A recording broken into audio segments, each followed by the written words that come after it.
ประเทศลาวประเทศลาวแม่นประเทศหนึ่งที่ตั้งอยู่แหลมอินดูจีนซึ่งนอนอยู่ใน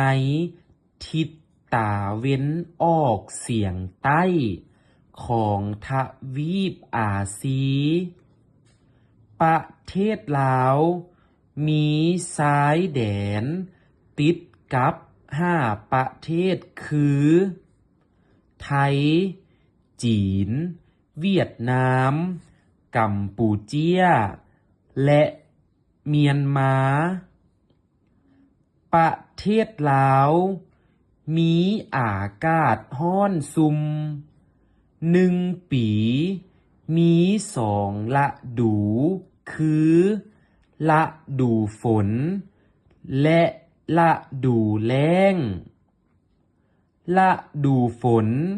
มักจะมีอากาศร้อนและมีฝนตกหลายฤดูฝนเริ่มแต่เดือนเมษาหาเดือนกันยาและฤดูแล้งจะเริ่มแต่เดือนตุลาหาเดือนมีนาฤดูแล้งมักจะมีอากาศเย็นแต่บ่มีฝนตกหลายเดือนที่ร้อนที่สุดแม่นเดือนเมษาและเดือนพฤษภา